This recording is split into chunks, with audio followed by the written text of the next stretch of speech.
Bonjour à toutes, je vous retrouve aujourd'hui pour une petite revue. J'ai posté il y a quelques jours, quelques semaines une photo sur Instagram du nouveau fond de teint All Nighter de chez Urban Decay et vous avez été très nombreuses à me demander ce que j'en pensais, donc j'ai pris un petit peu le temps de le tester pour vraiment m'en faire un avis définitif. Et je vous retrouve aujourd'hui dans le cadre de cette petite vidéo pour vous partager un petit peu mon opinion de ce fond de teint. Donc tout d'abord, c'est un fond de teint donc, qui est vendu chez Sephora depuis quelques semaines, c'est une petite nouveauté. Il est disponible en 24 teintes si je me souviens bien, ce qui est quand même énorme et voilà, il y en aura vraiment pour toutes les carnations, donc ça je trouve ça vraiment génial. C'est vraiment rare qu'une marque sorte un fond de teint avec une si grande variété de teintes. Il est vendu pour 36,95 € pour un format 30 ml, donc c'est un format standard pour un fond de teint. Donc le flacon est vraiment très joli, donc une teinte un peu gunmetal on va dire, et vous voyez à travers en fait le coloris du fond de teint, et c'est un flacon pompe.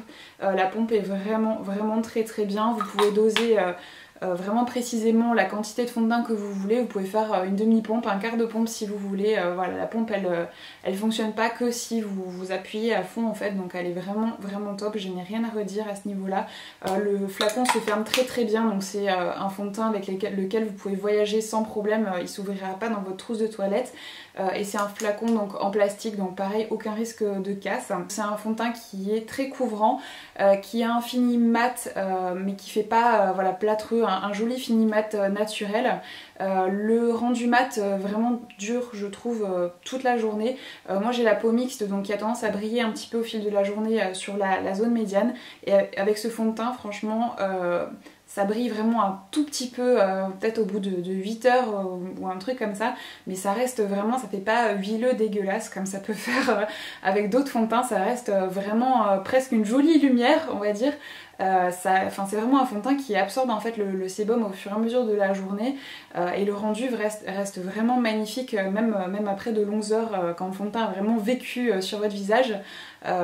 Limite il devient presque encore plus joli sur la peau au fur et à mesure de la journée, donc j'ai vraiment été bluffée par la tenue de ce fond de teint. Il semblerait également qu'il soit waterproof, la tenue est vraiment excellente, voilà, je l'ai porté les jours où il faisait vraiment très chaud, où j'ai transpiré etc. Au niveau des tempes par exemple, et j'ai pas eu du coup de coulure de fond de teint comme ça peut arriver, il est vraiment resté accroché à la peau. Après je me suis pas mis sous la douche avec, j'ai pas été me baigner ni quoi que ce soit, mais même s'il n'est pas complètement waterproof, il tient vraiment très bien sur la peau, donc c'est un peu un fond de teint à toute épreuve on va dire de ce côté là, j'en suis vraiment très contente également. Au niveau de la teinte que moi j'ai choisie, j'ai la teinte 325 qui est la teinte vraiment parfaite pour moi actuellement, c'est celui que je porte là de toute façon, je vous en ferai une petite démonstration de l'application un petit peu plus tard dans cette vidéo. Donc sachant que pour référence je suis NC20 chez MAC, donc pas la teinte la plus claire mais celle d'après, et avec un sous-ton jaune, mais comme je dis la sélection de teintes est vraiment énorme et vous trouverez vraiment très facilement une teinte qui conviendra parfaitement à votre carnation. Pour l'appliquer, pour ma part, j'utilise un des nouveaux pinceaux qui vient de sortir également chez Urban Decay, qui est donc un pinceau fond de teint comme ceci, qui est le F105, donc le Optical Blurring. Voilà, qui est vraiment très bien, il a, je trouve, juste la bonne taille. Vous pouvez en un tour de main appliquer votre fond de teint et le rendu est très joli, très naturel. Donc voilà, c'est un peu mon petit combo chouchou fond de teint du moment. Si vous cherchez un fond de teint avec une couvrance excellente, qui tient vraiment toute la journée et qui est vraiment à toute épreuve, c'est un fond de teint que je vous recommande. Par rapport au type de peau, je pense que c'est un fond de teint qui peut vraiment être adapté à tous les types de peau, aussi bien aux peaux très grasses qu'aux peaux sèches, parce que je trouve que même sur les zones sèches de mon visage, donc moi c'est les joues, il me tiraille pas, il est pas asséchant, il tient vraiment très bien, mais en même temps il dessèche pas la peau. Après si vous préférez un fond de teint avec un rendu glowy, c'est sûr que ça sera pas un fond de teint pour vous, mais sachez que voilà, vous pouvez, comme moi je l'ai fait, réveiller un petit peu votre teint en appliquant un petit peu d'enlumineur etc. Si vous voulez pas un rendu complètement mat. Moi c'est vrai que l'hiver je préfère les fonds de teint avec un rendu mat et les fonds de teint un peu plus lumineux pour l'été. Mais après voilà, tout est une question de goût et de préférence. Donc voilà tout le bien que j'ai à dire sur ce fond de teint. Je vous laisse avec la démonstration de l'application. Donc comme je vous l'ai dit, moi j'ai la teinte 325 qui est la teinte juste parfaite pour moi actuellement. Et je vais appliquer donc ce fond de teint avec un pinceau de chez Urban Decay également, qui est le Optical Blurring, donc c'est le F105, qui est un pinceau fond de teint comme ceci.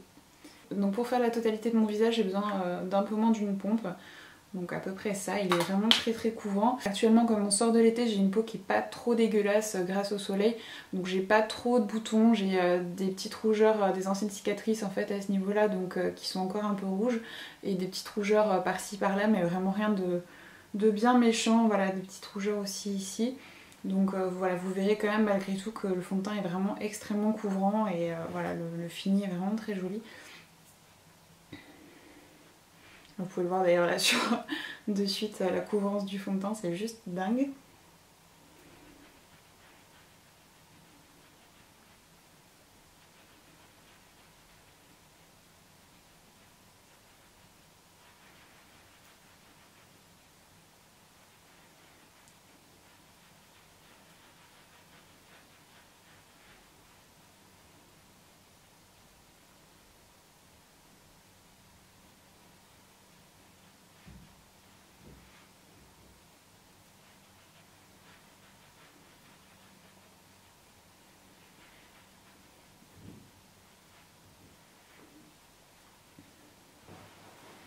Bon, en vrai, on a l'impression du coup que mon visage est plus clair que mon corps, mais voilà, en vrai, ça rend pas pareil. Et puis après, je vais mettre voilà, mon blush, mon bronzer, ça choquera plus du tout.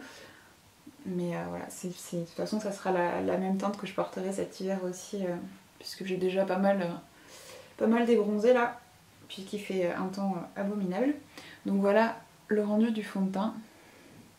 Donc après, voilà, j'ai besoin d'anti-cerne et tout ça, puis de camoufler voilà, les petites imperfections qui sont encore visibles, mais comme vous pouvez le voir, il est quand même vachement couvrant et le rendu est plutôt joli. Je sais pas si on verra à la caméra, mais c'est plutôt, voilà, c'est mat, mais en même temps c'est quand même plutôt naturel. Donc là mon visage n'a aucun relief puisque j'ai pas encore ni fait mon contouring ni appliqué mon blush, donc vous vous rendrez peut-être pas compte, donc je vais appliquer tout ça et je vais revenir pour vous montrer un petit peu le rendu final. Et voilà le rendu une fois mon maquillage terminé.